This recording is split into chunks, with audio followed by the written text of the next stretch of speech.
Kamusta mga ate, kuya, beshi? Si Chari po ito mula sa The Sun, Moon, Stars, PH Tarot.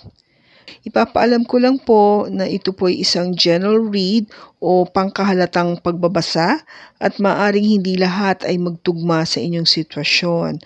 I-check din nyo ang inyong Moon, Rising at Venus sign.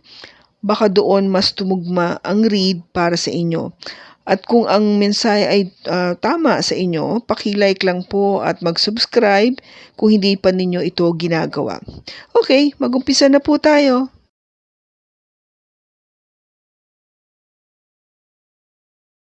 Hello po mga ate, kuya, beshis. Kamusta na po kayo? Andito ulit ako si Chari para gumawa ng another reading. And this is for the sign of Cancer.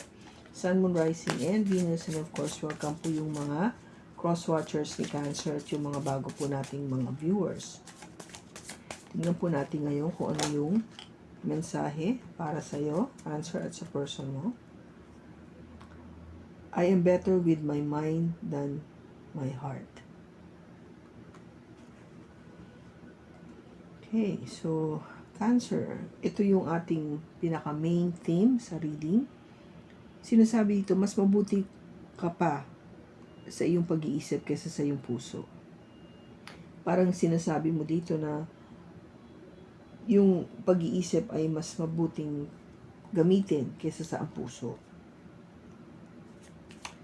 It could be you or your person, Cancer, okay? Take it as it resonates.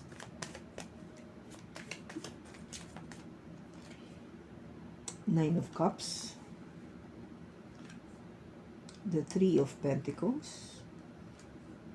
The Eight of Swords.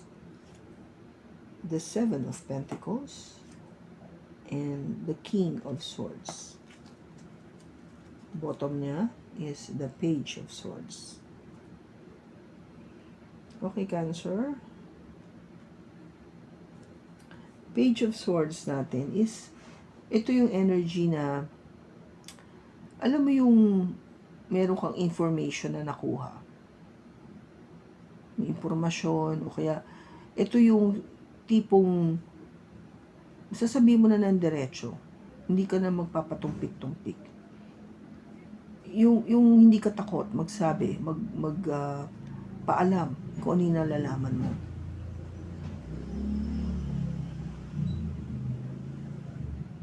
Yung tipong, kasi ang swords is more of logic talaga eh. Which is ito yun, no? I'm better with my mind than my heart. Which is ito yun. Kasi ang swords is an air sign. Energy coming from a Gemini, Libra, or Aquarius. So, yung mga characteristics nito kasi is more of yung, they're very frank, straightforward. Very, kung ba parang blunt magsalita. Hindi ito natatakot na magsabi ng kanilang damdamin o sa kanilang pag-iisip. No, hindi sila takot kung alam nilang makaka-offend sila ng tao. Parang importante sa kanila is mailabas nila yung nasa kanilang isipan. Eight of Cups. Maybe dahil sa nasabi mo o yung bagay na pinaalam mo, somebody walk away. May umalis. O tumalikod sa relationship na to. And with the King of Cups, yung love, no? Yung love mo, tumalikod.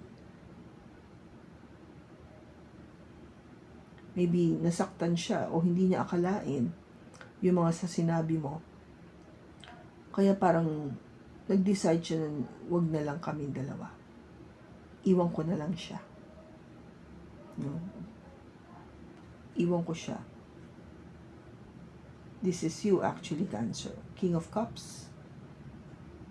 Energy coming from you, Scorpio or Pisces. So, may umalis. Okay? Umalis ka ba? Iniwan mo ba siya? O iniwan ka? Nine of Cups. Ito yung wish fulfillment mo eh. This is what you wanted to happen. Talagang inisip mo to. Ito yung nasa, gusto mo, ito yung nasa puso mo eh, na gusto mong mangyari. Na maging maayos kayong dalawa, may harmony kayo, you work together, you perfect kayong inyong combination o yung compatibility. But something is not really been seen or you refuse to look at. No, meron kang parang kinukubli o tinatago o ayaw mong makita o ayaw mo i-acknowledge. Matagal na to, no? Seven of Pentacles, matagal na kayo. Matagal na yung relationship. And I think it is about time that you really find the truth, no? Mag-usap and alamin yung katotohanan. Okay? Now, let us see.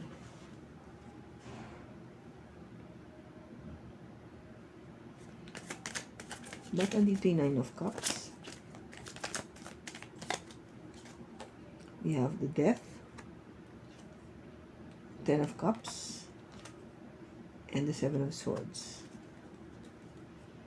Yung wini-wish mo is something na magkaroon ng pagbabago para maging masaya kayo at mawala yung mga pagsisinungaling, pagtatago, paglilihim, pagnanakaw, paggagawa ng mali, no?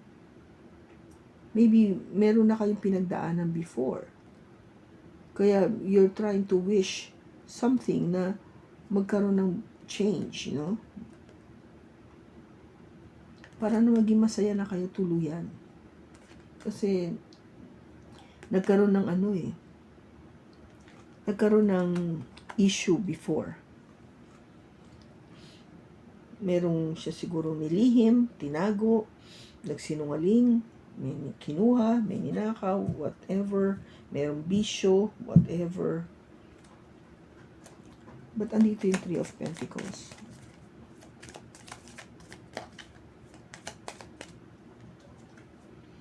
We have the Moon, the Seven of Cups, and the Two of Cups. Yung gusto mo rito, maging harmonious yung relationship. Magkasundo kayo, mag-work kayo together. No? To be able to make it work, in other words. Kahit na may mga bagay na hindi mo alam. May mga bagay na nililihim o tinatago sa'yo. Hindi maliwanag. Kahit alam mo na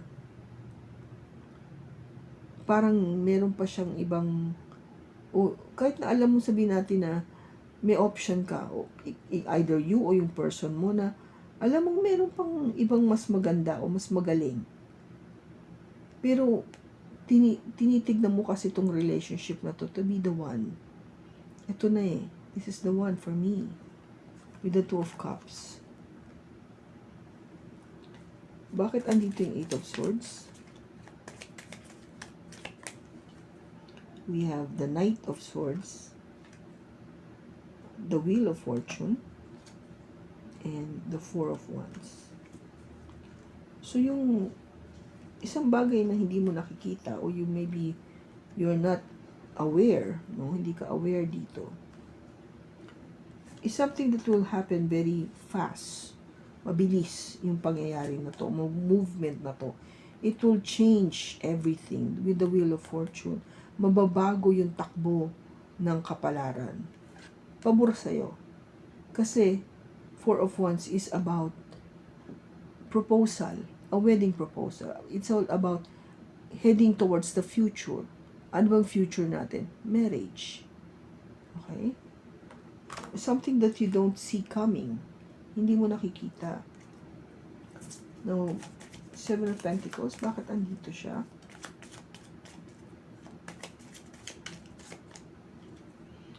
We have the Nine of Wands, Justice, and the Five of Cups.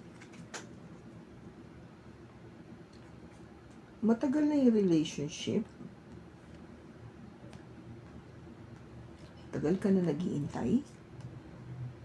Kaya kung gaba parang, I think you've been very protective about this, no, yung relationship na to. That's why you put up your boundaries when it comes to this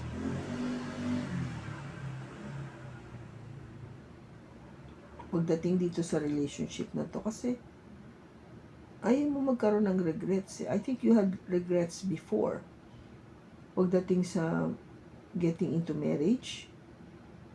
May mga, kung gaba may kinakatakutan ka na o meron ka ng pinagdaanan dati na hindi nagdulot sa inyo ng maganda, lalo na pagdating sa relationship o sa marriage. Kaya kung gaba parang medyo nagdadahan-dahan ka, you put up your boundaries. Napapagod ka na maghintay. Maybe because it's long, no? Matagal na yung pag-iintay mo. Na siguro magkaroon ng katuparan nitong relationship na to. And somehow, nagre-regret ka na, bakit ba tagal-tagal ko na naghihintay? King of Swords, bakit andito? Hangman, the World, and the King of Pentacles. You need to find out the truth, no? Yung kailangan mo na maghanap na talaga ng isabing paraan para makapag-usap kayo ng masinsinan. Kung gaba parang pagod ka na nga kasi kakaintay eh. Nag-iintay ka for what? Ano bang iniintay mo na? Na maging kayo? Pero nagkakaroon ka na nga ng regret eh, for waiting for so long. Kasi wala kang movement, wala nangyayari. Kaya nagkakaroon na tuloy ng pagtatapos. Bakit? Kasi it has something to do with money. Something to do with being yung stable. Yung security ba? Yung security aspect ng relationship. I think yun yung nagiging cause kung bakit ang tagal-tagal na yung pag-iintay. To a point na parang nagre-regret ka na for waiting so long. Especially with the King of Pentacles, kasi this is an energy coming from a Taurus, Virgo, or Capricorn. Very logical sila, which is ito. They use their mind. Hindi ko naman sinasabing hindi nila ginagamit yung heart, but they use more of their mind. No? Ginagamit talaga nila yung utak nila. And it would take a while. No? Hindi sila yung tao na uma-action sila, pero hindi yung katulad ng fire sign na mabilis. Uma-action sila on proper timing. Sometimes, we cannot wait. No? I mean, water signs are getting to be impatient. Patient tayo, pero may hangganan yung pag-iintay. Hindi naman pwedeng mag-intay ka na mag-intay lang. You need something concrete para masabi mo na dapat ko nga intayin to. Lalo na kasi kung nararamdaman mo na parang bakit lang nangyayari? Pero, di ba sabi ko sa'yo, andito naman yung lumalabas na you don't see it coming, you don't know na bigla na lang to mangyayari. No, biglang magbabago yung takbo ng buhay mo at magkakaroon ng proposal. Kaya, huwag ka maging impatient. Maging, lang kasi, there's something to do with money. Baka nag-iipon pa yung person mo. Huwag ka mag-regret. Baka pag ganito na iniisip mo yung, alam mo yung isipan mo is the one parang trying to poison your heart. Kung ano-ano na siguro yung naiisip mo, wherein, in fact, yung person mo is just really trying his or her best to earn more money habang may pagkakataon pa.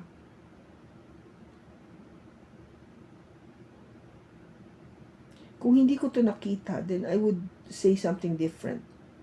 Pero ito yun eh. Di ba sinasabi? And ito, Two of Cups. Alam mo, ito na siya eh. This person is the one. that would make that proposal to you. Kaya huwag ka magkaroon ng regret about this. Yung eventually, it will come true. Kasi nga, hindi naman madaling mag-earn ng money ngayon, sa mga panahon ngayon, di ba? Takes a long time to earn.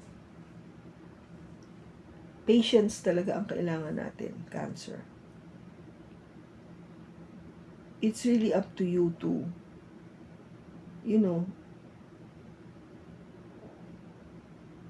give this more time. Alam ko nagbigay ka na ng oras kasi ito, 7 of Pentacles, matagal na to eh. Pero, it will come. You just have to wait. Huwag ka maging impatient.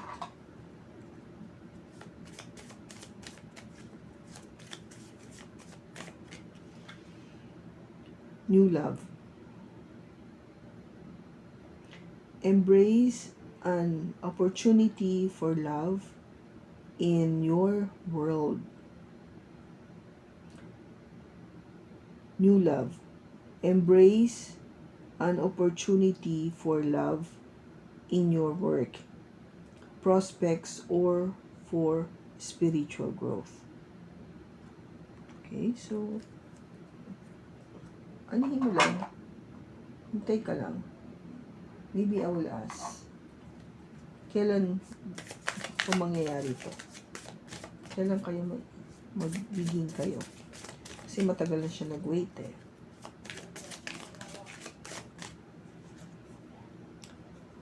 Create space for it to happen sooner. See? Create space for it to happen sooner. Maybe nga, kung napaka-busy, diba? Working,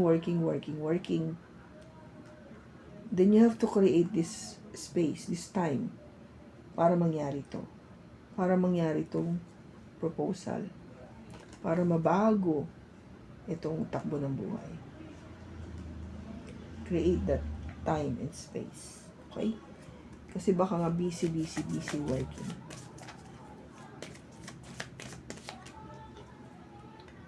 Leave the past behind. This is last quarter moon in Capricorn.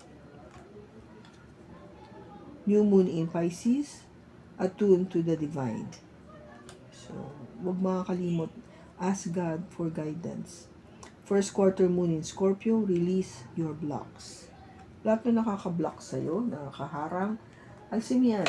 Kasi yun yung nakakagulo lang, nakakahinder sa, o nakakapagpigil sa pagka, na maging masaya ka at matuloy ito.